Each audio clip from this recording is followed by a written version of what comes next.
Welcome to our webinar.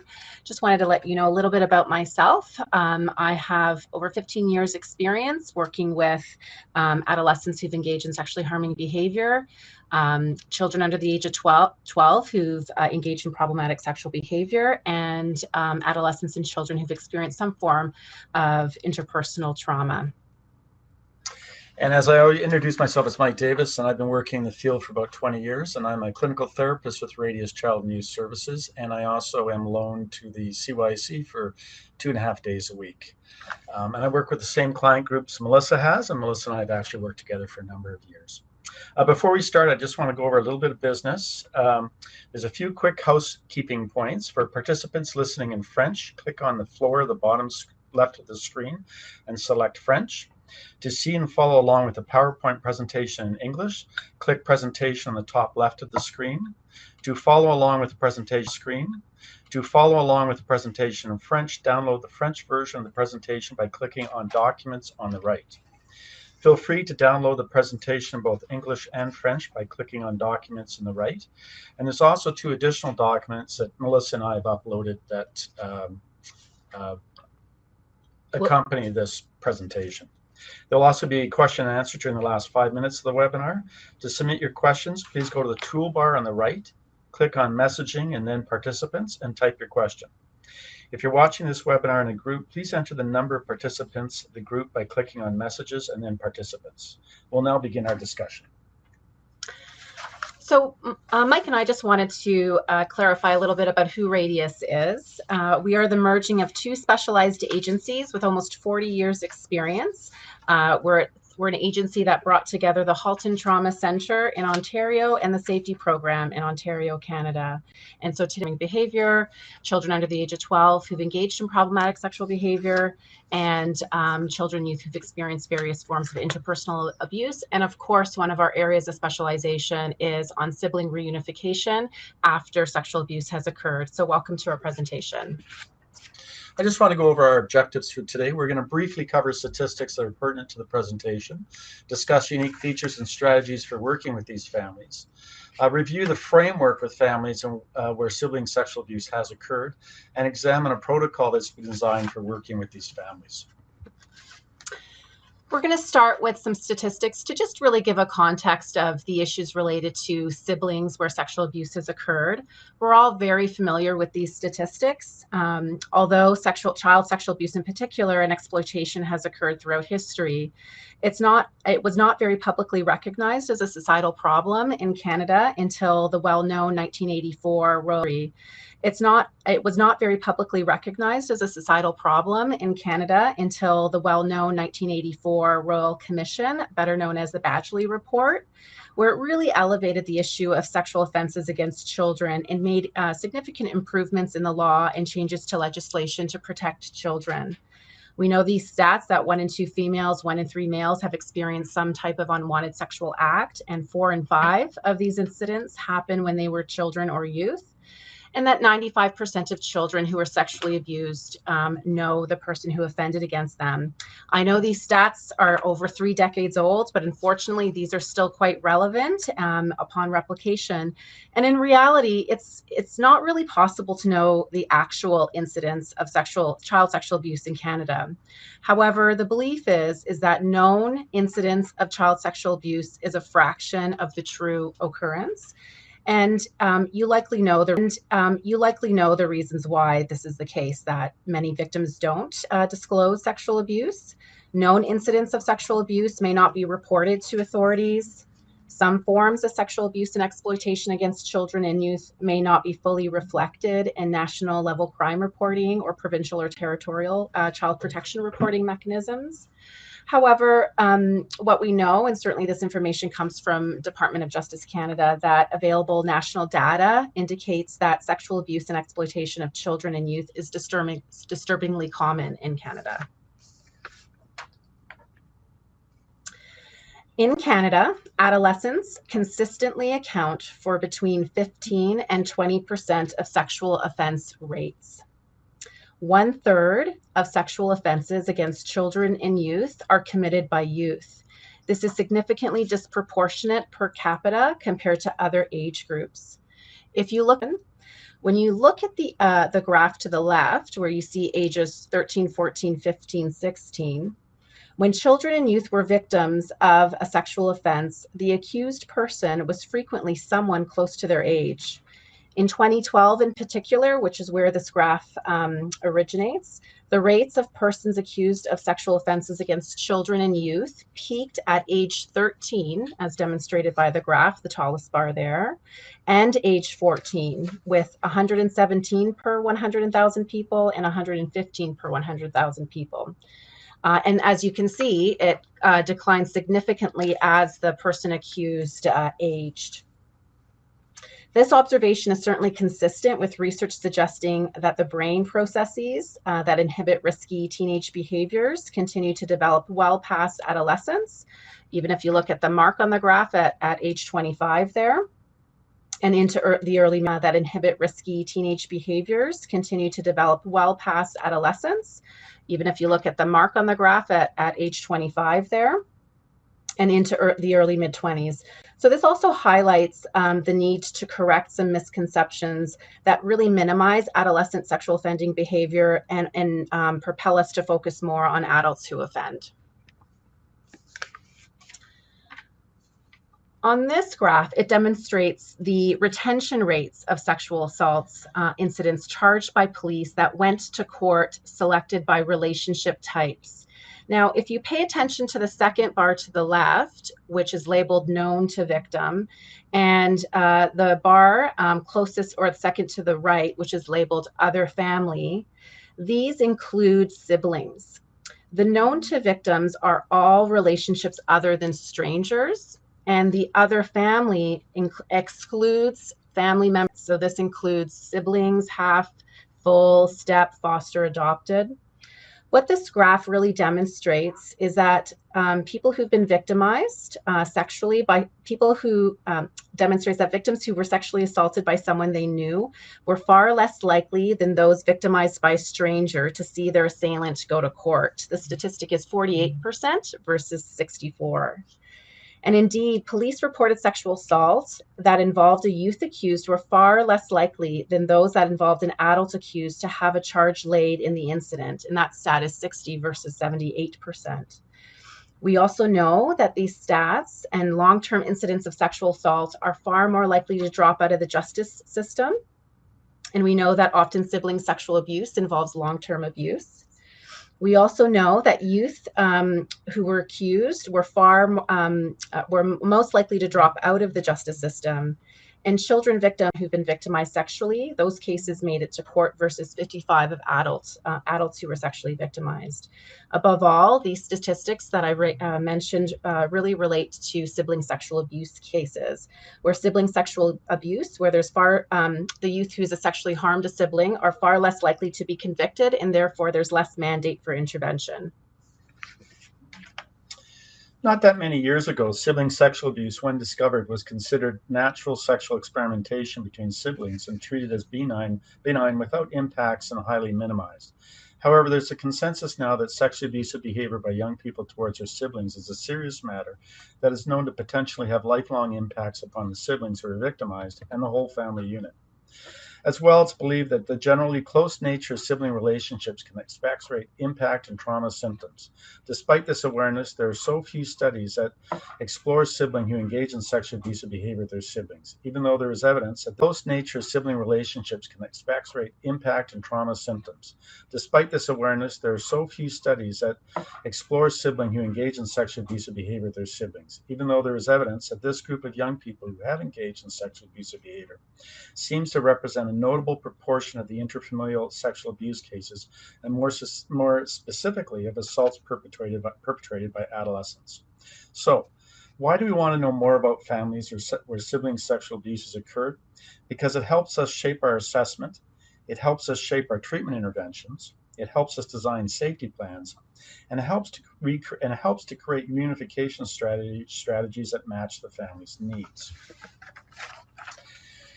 Why SIBs are worth the investment. And if you read this, most children grow up with siblings. The time they spend together in their early years is often greater than the time they spend with their parents. This relationship often lasts a lifetime, longer than most marriages. And families where they have experienced multiple problems, sibling attachments are greater than attachment shown by siblings who have not experienced such difficulties. In multiple problem families, siblings learn to depend upon and cooperate with each other as a mechanism of coping. Siblings provide emotional support to each other as adults and later in life.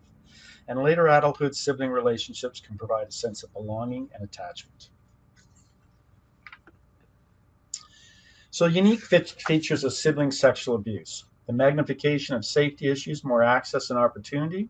In extrafamilial cases, there's typically is more clear process of ensuring that the victim and offender have no contact. Parents are told they have to monitor their children at all times, which is often unrealistic expectation for parents like single parents. Sleeping, parent, bathroom, showers, etc., all cause additional issues in regards to safety planning. Confusing responsibility. Due to the nature of the family relationships and into victims feel a heightened level of guilt regarding after effects of disclosure or discovery. Adolescents are heightened level of guilt and shame. Parents feel much more responsible versus outside of the family. Parents. Teachers, unlike adults, are minors and generally not self-determining. They have parents who hopefully exercise control and supervision over their day-to-day lives. Consequently, risk assessment, treatment, or reunification place greater importance on parental attitudes and supervision.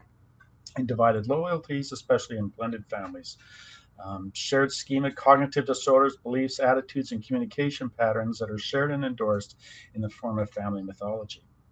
In youth justice, unlike adults, teenagers are often handled in family court, where matters are not only more private, but also where the emphasis tends to be more on rehabilitation and less on punishment or incapacity or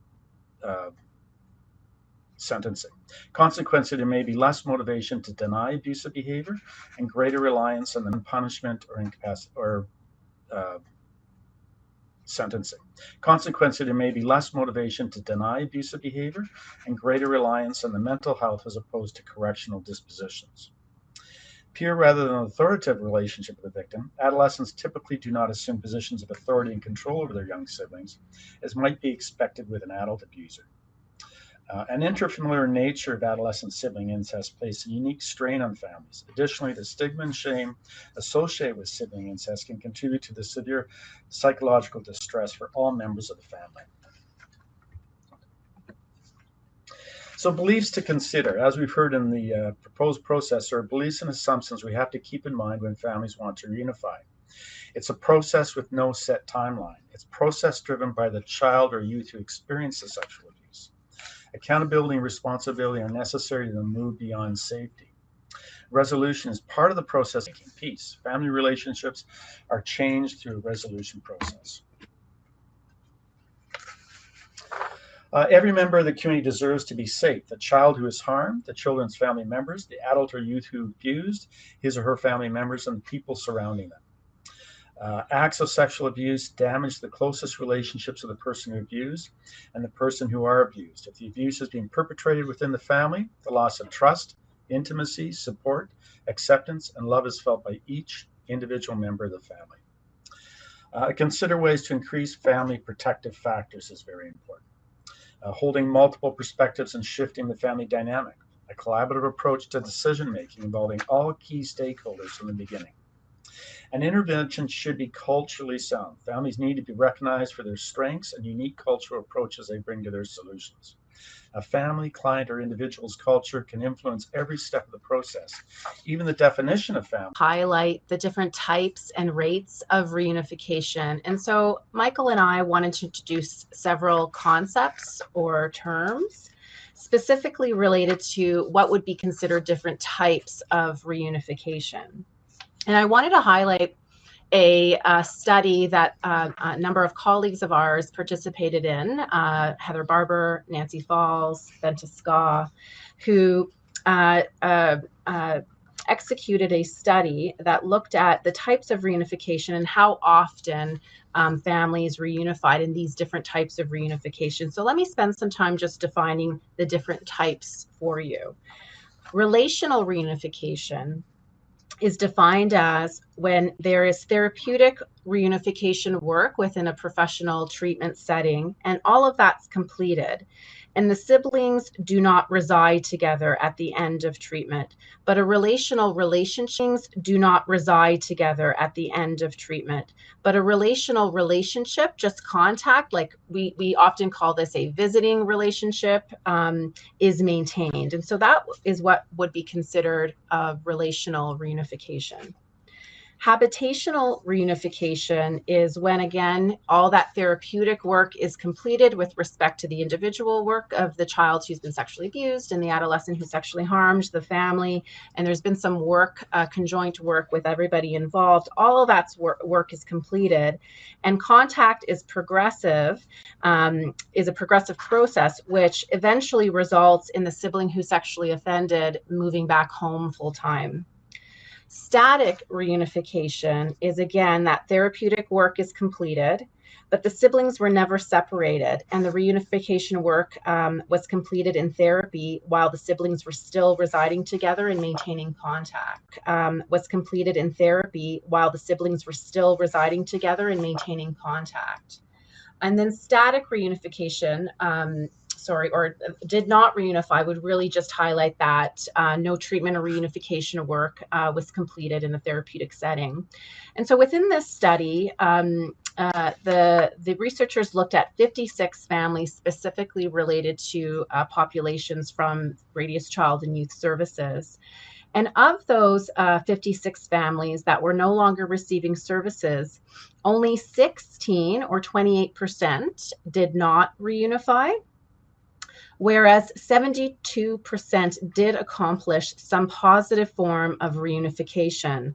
Specifically, 32% relationally reunified, where there was a resolution between the siblings. However, the sexually harming youth did not move back to live with the child who was sexually abused, eventually lived together at the completion of treatment. And 16% of these families where the sexually harming youth and the child who was sexually abused lived together during the treatment process.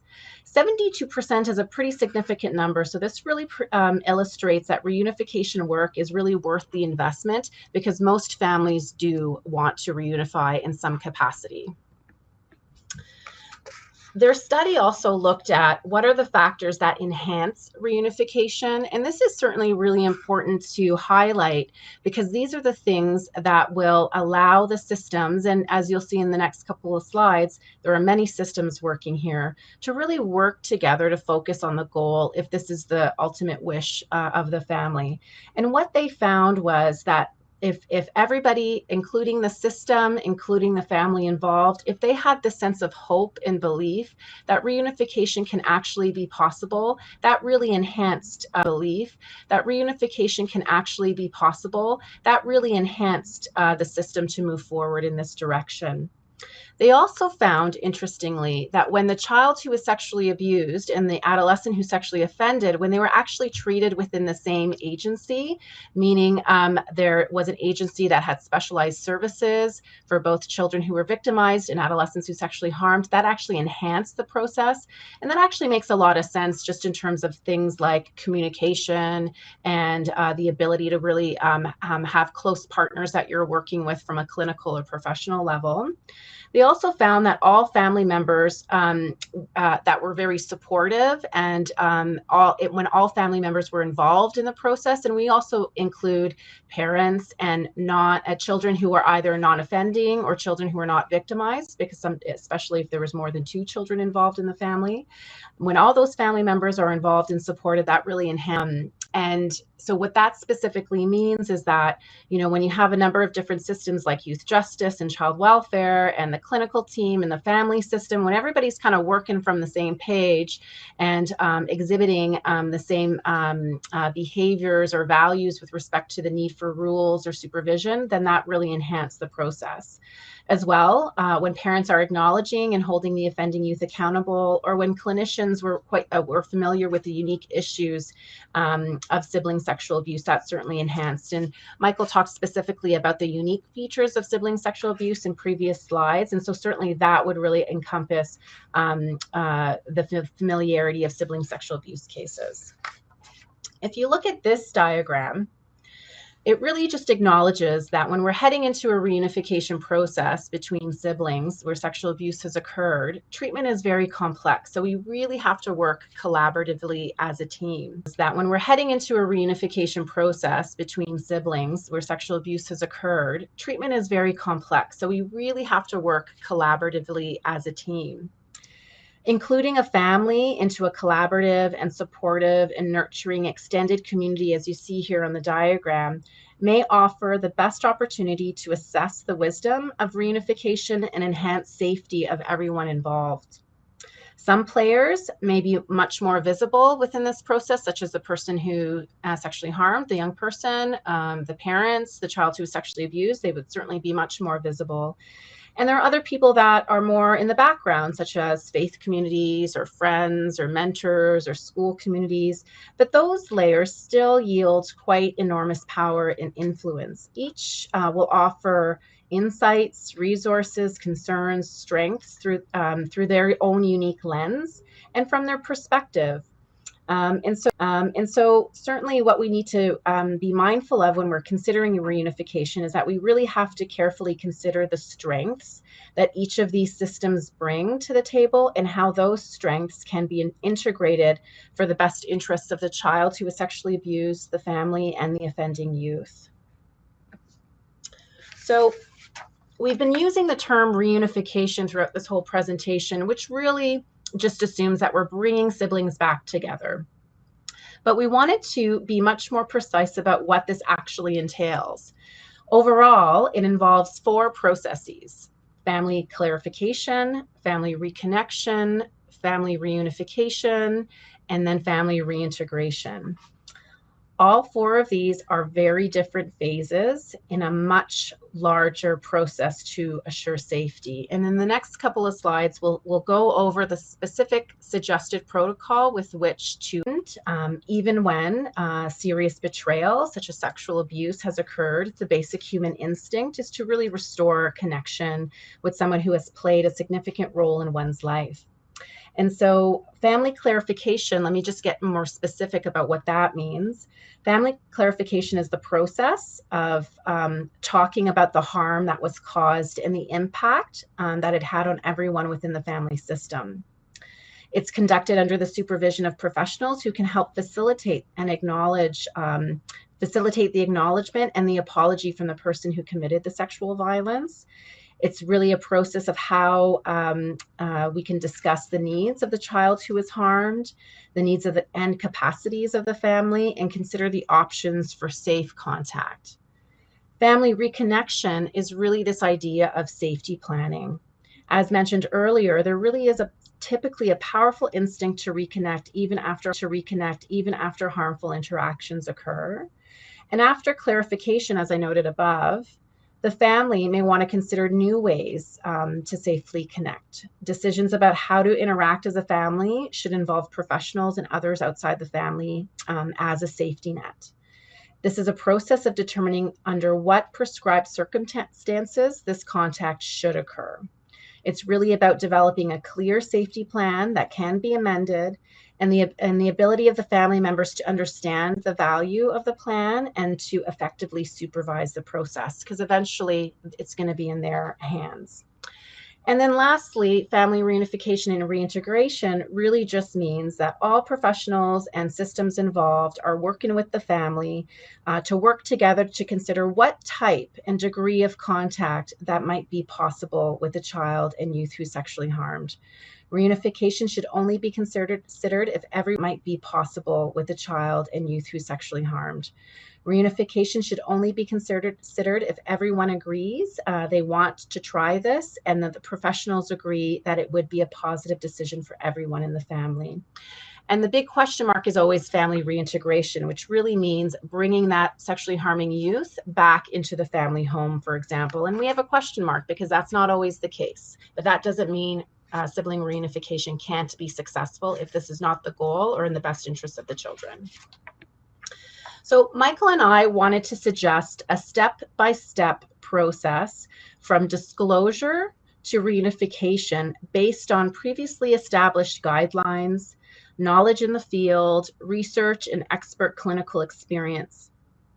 For the purposes of this presentation, we will only focus on guiding you through the assessing of readiness to reunification phases, and we wanted to provide of disclosure. So the previous phases with respect to disclosure and treatment for everyone is really another specialized scope with respect to what to do at the point of disclosure to treatment. Under the guidance of Dr. Tracy Kerwin, Dr. Dana Costin, and Dr. Siggy Schuler, Radius has created a recommended protocol, which you should have access to in the resources that we provided you. It's a free protocol. It's also available free to download on our website. And the focus of this protocol is how to respond to adolescent sexual offending behavior. In Canada, only British Columbia and Nova Scotia have mandated coordinated protocols to respond to adolescent sexual offending. And so this protocol that was created is a response to suggest some recommendations on how to proceed from disclosure to treatment. Only British Columbia and Nova Scotia have mandated coordinated protocols to respond to adolescent sexual offending. And so this protocol that was created is a response to suggest some recommendations on how to proceed from disclosure to treatment. So now we're going to talk a little bit about the ideal preconditions for reunification and how they affect various individuals within the family. Starting off with the child who experienced the abuse, they should have had a good trauma-focused assessment to understand what their needs are and the treatment issues. They should be willing for reunification to begin. If the child isn't willing, then reunification should be delayed until they're willing and wanting reunification. They should be able to discuss the sexual abuse with their clinicians and their family, their parents. They should hold the person who's sexually harmed responsible for consequences following disclosure. And what I mean by that is often the child blames himself when the adolescent has to be removed, not just for the abuse, but everything that's happened afterwards. They should be able to discuss their feelings and needs. Does not blame self for the sexual abuse, able to report any further abuse or high-risk situations. They should feel safe and protected within the home and have allies within the home, and know and carry and knows and can carry out the safety plan. So they thoroughly understand what the safety plan is. It's written in a way they understand, they feel safe with, and everybody within the family understands that plan. In regards to the adolescent who's committed the sexual harming behavior, again, you want a comprehensive assessment focusing on the sexually abusive behavior and his or her treatment needs. They need to acknowledge the abuse and accept full and complete responsibility for it. They need to show an awareness of their high-risk situations and their needs in this regard and how to cope with them.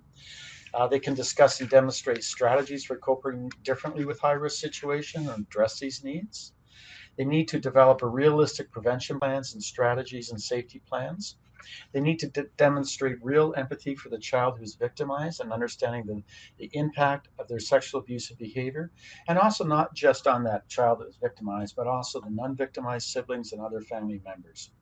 Apologized or able to give a thorough and honest apology to the child who's victimized and the family for the abusive behavior. They must also wish for reunifying with the family. If they don't want reunification, again, it wouldn't proceed, and accepts and understands all the reunification plans and limits. In regards to the non-adults or caregivers, they as well will need to wish to reunify with the family. They need to hold the adolescent accountable for the abuse and do not blame the child who's victimized. There can be no minimization of the adolescent's behavior. They can discuss the abuse openly, so that the child feels safe and the adolescent as well feels safe that they can discuss these issues with their parents or parent, safe that they can discuss these issues with their parents or parent. Puts the needs for protection of the child who's victimized first and foremost. Able to report any further abuse or high-risk situations. You know, just because a high-risk situation comes up in a family visit doesn't mean everything goes back to square one. You'll go into problem solving and see what we can do. So it's not always about going back to square one, but you want to move forward in a very open, honest manner.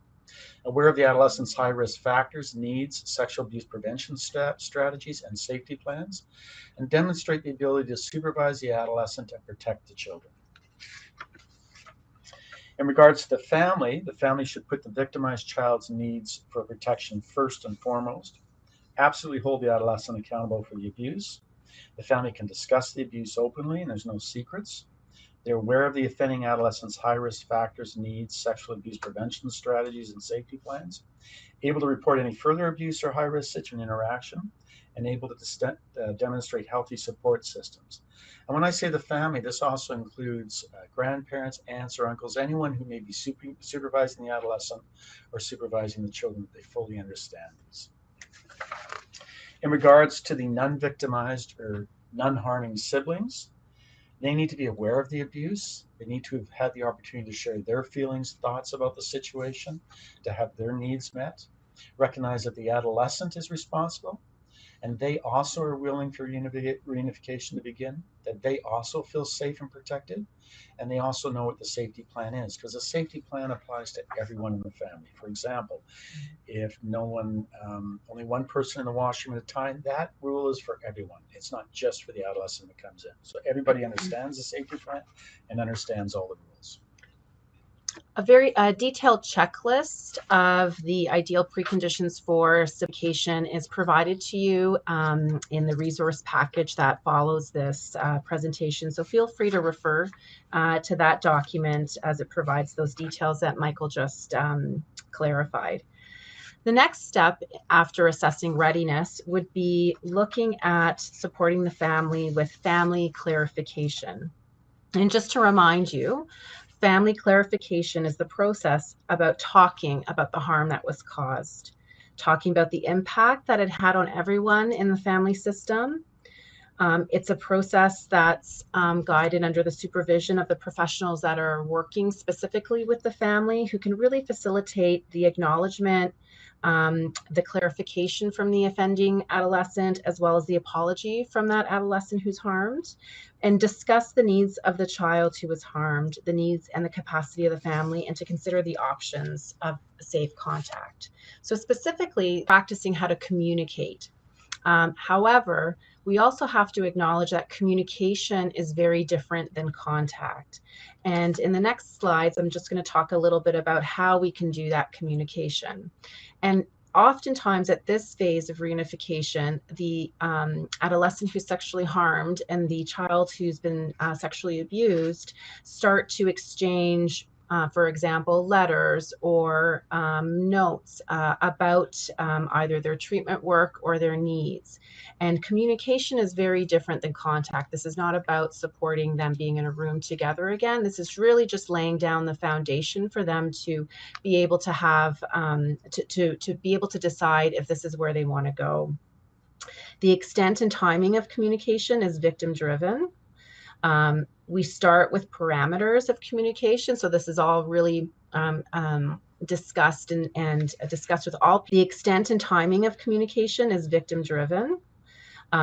We start with parameters of communication. So this is all really discussed and discussed with all people involved in terms of what needs to be included and to what extent, really creating those boundaries.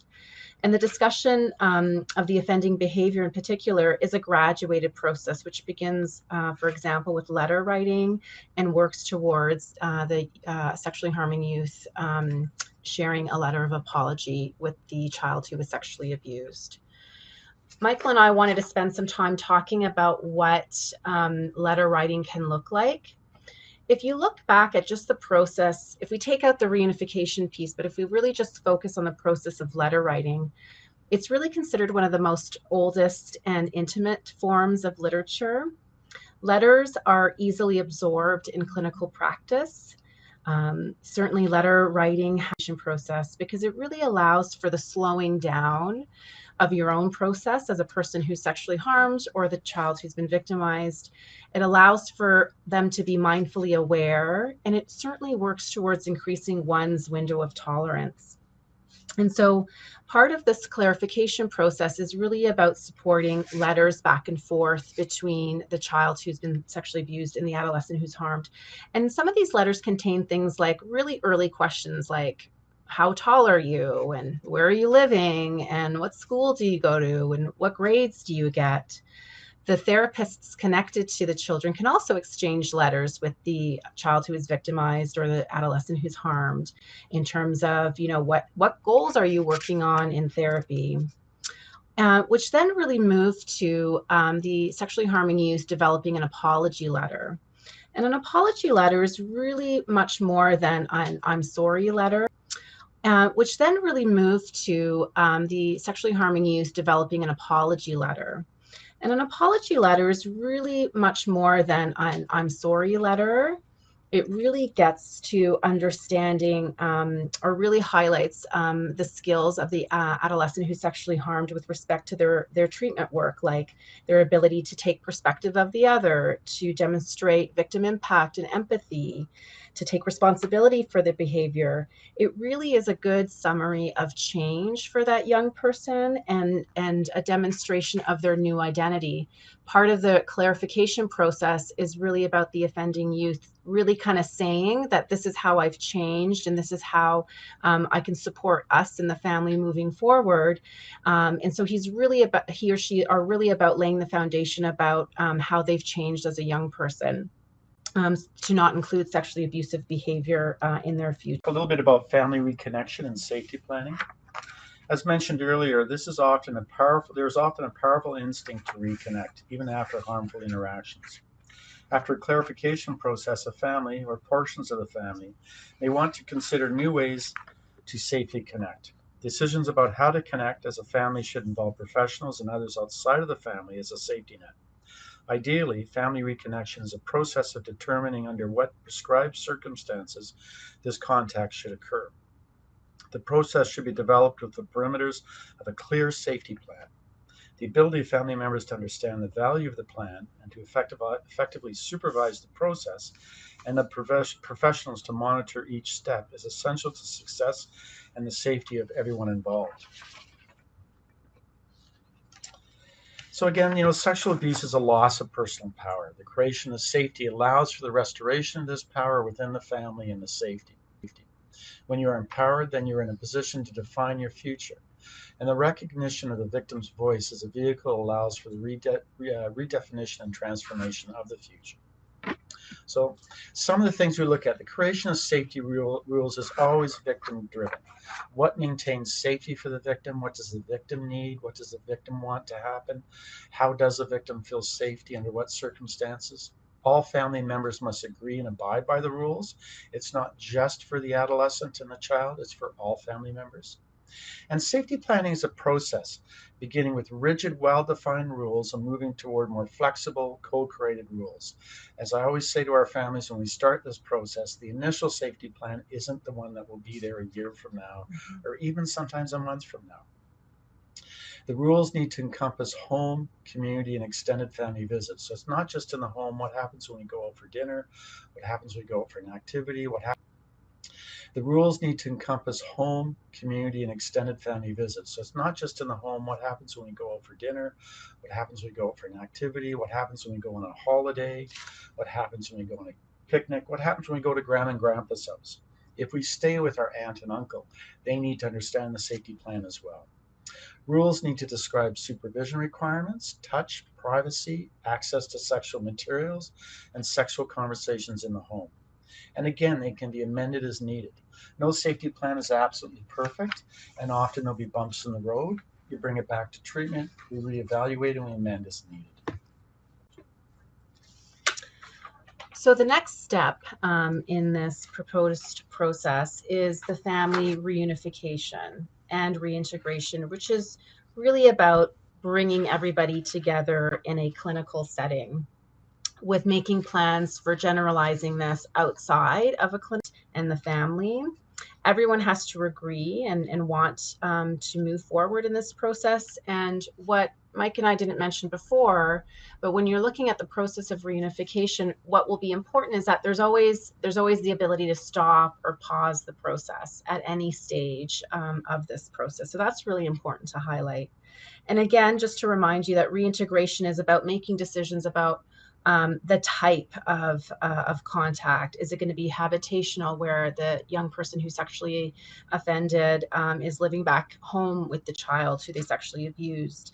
Is there going to be no reunification, or is there going to be a relational reunification where just the adolescent who's sexually harmed maintains a visiting relationship with the family? Above all, this is about bringing them together in person in a clinical setting, and then generally progressing it to an outside of a clinical setting. And so what we outside of a clinical setting. And so what we wanted to highlight was that the process of actually bringing them together is not a single point in time. Everything here is a process where we need to check in and out with everybody, and there has to be a lot of safety to pause, to slow down, to even speed up and really meet the family's needs. And this can really start with, like we mentioned before, with the clarification process: letters, videos, exchanged back and forth, telephone calls, live observations through things like FaceTime, which then progresses potentially to outside clinical settings where the siblings would have out-of-home visits for a short period of time by a chaperone or by the parent involved. And then they would gradually extend that time outside of a clinical setting. So from 1 hour to 3 hours to 3 hours to 6 hours outside of a home setting, which would then potentially progress to in-home visits supervised by parents or a chaperone. And those in-home visits, as the process identifies as a process. And so it would start with shorter periods of time and gradually move to extended periods of time. And then, of course, at each phase, we would really reassess and debrief. And then they would move to the idea of practicing overnight visitations with, of course, as Michael mentioned before, that agreed upon safety plan, which then could provide opportunities for the family to try out a trial return home to eventually a permanent return home, which we know may not be what is in the family's best interest or really what they wish. However, every stage of this reunification process, so physically bringing them back together in the same space, has to be monitored and debriefed. And as Mike mentioned previously, will change depending on which phase of this process they're at. And so the safety plan is really a moving document. And the goal is really about allowing the family to feel confident and safe enough to be able to deliver and amend the safety plan beyond their involvement in treatment and over the decades between the siblings. This reunification and reintegration process is really about working together with everybody, the youth who's harmed, the child who's been victimized, and the family in family therapy to really focus on restructuring those family relationships. Part of those family therapy sessions is really about creating what we call a new normal in the family, that we're not going back to what we know because abuse lived there. And so part of what we want to create in our new normal is the establishment of new boundaries, conflict resolution methods, and open communication. We want to support the family in figuring out how to spend quality time together, how to actively listen, how to demonstrate respect. And all of these are very small, gradual steps. And ultimately, the reunification plan is about setting up the siblings and the parents with being able to talk about this. That part of the goal of all of this that we highlight with the youth families that we work with is that this is not a closed book, that once you're done treatment doesn't mean we're never going to talk about this again. Part of treatment is really about setting the stage for all family members to bring this up when it comes up again, because it will bubble up again, especially when the child who was sexually abused one day becomes a parent and her children want to sleep over at uncle's house. And so these are all discussions that the goal of the end of the reunification process is the family's going to be able to navigate. The goal of the end of the reunification process is the family's going to be able to navigate this on their own, and to really allow them to be comfortable with bringing this up from a multi-generational perspective, where that new normal is then transcribed to new generations of the family. And we see that we've had the opportunity to work with hundreds of families that have reunified over the years. And they have been able to establish this process and live safely again, or create new boundaries and relationships with respect to their own limits in their relationships. So overall, our presentation was focused on a very brief outline of what to do, or a how to engage in a reunification process. This certainly wasn't the intense process about how to deliver reunification. If you are interested in training in this regard, Radius Child and Youth Services has a training institute where we would be happy to provide direct clinical training, intensive or in whatever method you prefer, on training clinicians and organizations on how to execute a reunification plan that meets best practice guidelines. I think we do now have enough time for some questions. You know, I was just going to add, Melissa, and I think reunification, just to remind people, does not always mean that the adolescent moves home. Sometimes the adolescent doesn't move home, but reunification can also mean that the family can spend time together, holidays, out for dinner. It may not actually mean moving home. The other thing is we always ask families to split apart during the assessment process. And in a rare number of cases, we may recommend reunification sooner. But in most cases, a reunification process happens anywhere from 6 to 18 months after counseling or treatment begins. So it is. These are not families that are typically in treatment for a year. And so these are typically families that we hold for a good 2+ years in treatment, just because, like Mike mentioned, the individual work has to begin to some degree before we can start diving into exploring if reunification is actually a possibility. And so these are families that we need to be prepared to hold and support for the long term, rather than short, intensive work. And it's very much teamwork, because you'll have a separate therapist for the adolescent.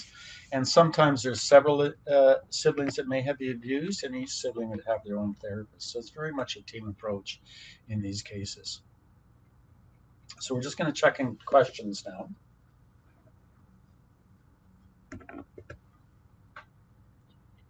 And this will just take a minute. There we go.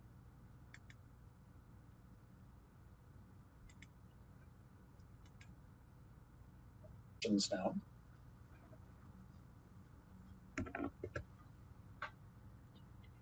And this will just take a minute. There we go.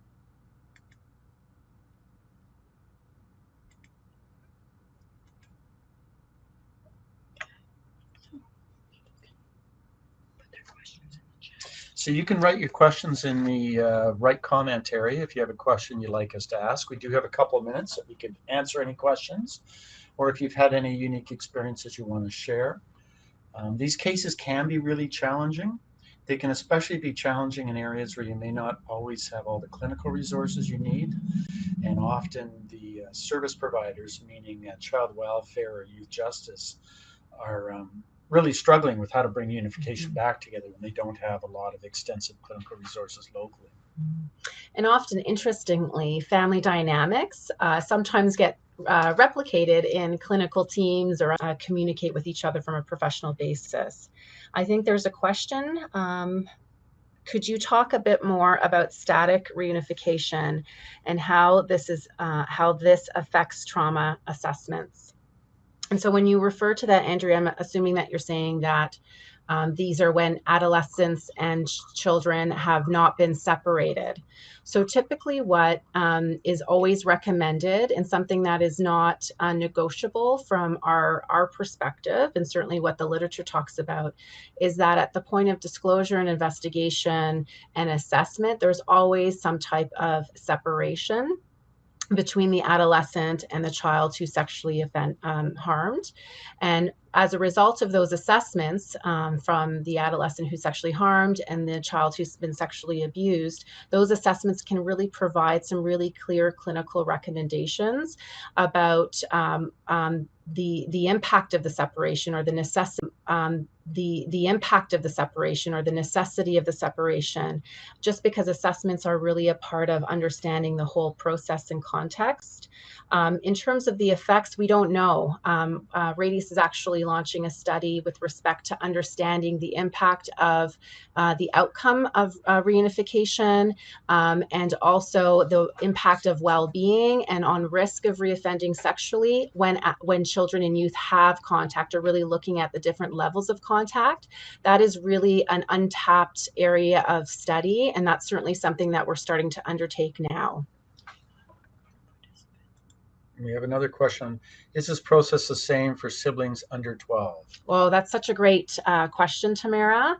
I would suggest no, that children under the age of 12 are really a different scope of practice. I would refer you to the of practice. I would refer you to the Association for the Treatment of Sexual Abusers. They have created a document called the Task Force on Understanding Children who've Engaged in Problematic Sexual Behavior. And in this document, they highlight that the need for separation when sexual abuse or sexually concerning behavior occurs with two children under the age of 12 is not necessary all the time. And they provide a really clear guideline about how you would consider this, or what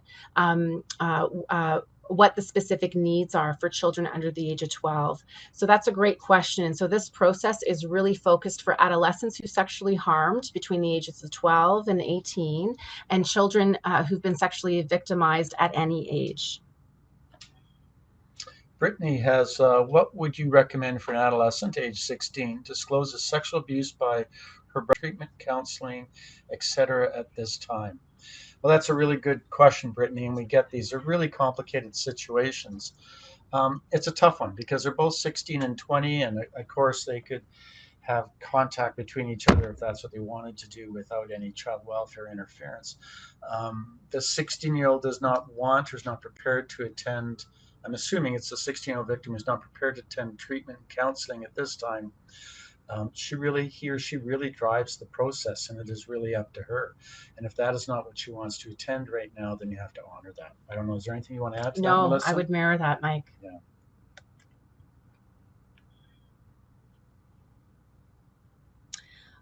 Would you adapt this process for youth with developmental disabilities? That's a great question as well. I'm really impressed with all these questions. I think with any treatment approach, you would adapt it to the needs of your client. And so would you adapt this process for youth with developmental disabilities? That's a great question as well. I'm really impressed with all these questions. I think with any treatment approach, you would adapt it to the needs of your client. And so part of the assessment really allows you to understand not only their developmental needs, their cognitive needs, their intellectual needs. And so part of this process is you would amend it as needed. There's no one typology with respect to adolescents who sexually harm in particular. And so what we have to be focused on with adolescents who sexually harm is this principle called the risk needs responsivity principle. And part of that, I want to highlight the word responsivity. And responsivity really means adapting the treatment to the young person so they can make the most use of it. So that would really be on the onus of the care providers, the treatment providers, to create a similar process, but just adapted to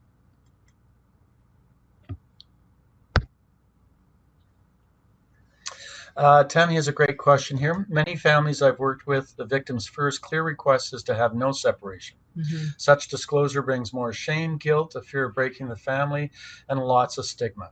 Many are afraid of the whole system taking over, and as a result, victims shut down or feel further traumatized.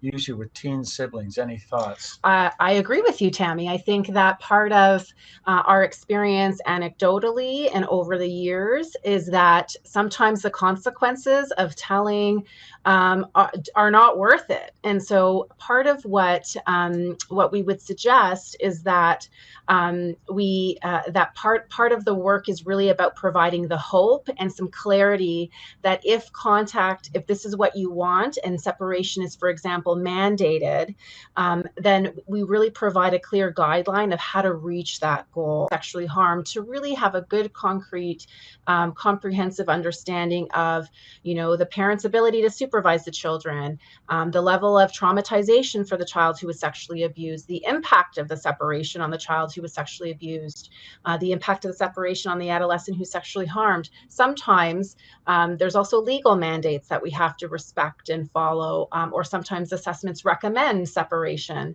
And so these are all very, what I would suggest, Tammy, is that these are treatment issues that really need to be worked on with the child who is sexually abused, and also the family working with them, so that they're really not feeling like the consequences of telling really outweigh the benefits, because that would really be a clear area of concern that we don't want to place families in, but certainly a really tough experience, and certainly why Radius is undergoing a study right now to really understand the impact of separation. And is why Radius is undergoing a study right now to really understand the impact of separation and separating siblings where sexual abuse has occurred, because we completely agree with you. We don't know. And we also see the impact, especially if the contact is too lengthy, that we often find that the level of separation is, if it's a long time, actually has more of a negative impact on the sibling group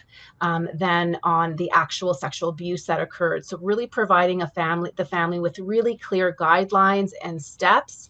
And so you can even refer to them to that ideal preconditions checklist about what really needs to be met in order for this to really execute in a successful way. And the important thing is hope at the beginning and giving them a really clear roadmap, as Melissa said. We have probably one last one here. What would you say is the average timeline for such situations getting to reunification? Average timeline for such situations getting to reunification.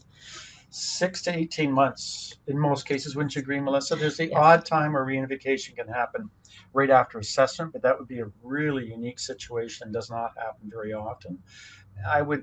My own experience over the years, it usually happens around that 8 months to 14th months time frame. Sometimes if a unique family holiday is coming up, for example, Christmas is one example of one family type holiday, we may speed things up a bit, but again, safety is foremost and absolutely the most important thing, and we wouldn't speed up anything faster than still allows for the safety of all family members. And certainly, even though we might start reunification after, say, several months of therapy or right after the assessment, that doesn't mean their therapy is over, that we can at the same time do the individual therapy of this sexually harming youth, the child who was sexually victimized, and we could also engage in a process that you work on all together and all the issues really at the same time. I think that's it for questions. So again, Melissa and I would really like to thank everyone for participating today. And just to remind everybody that Radius also does consulting. Please feel free to call us anytime if you have a unique case. Maybe it isn't even something you want to refer, but you just want to consult around some unique issues. It's one of the other services we provide to province-wide, actually, consulting on various cases. So again,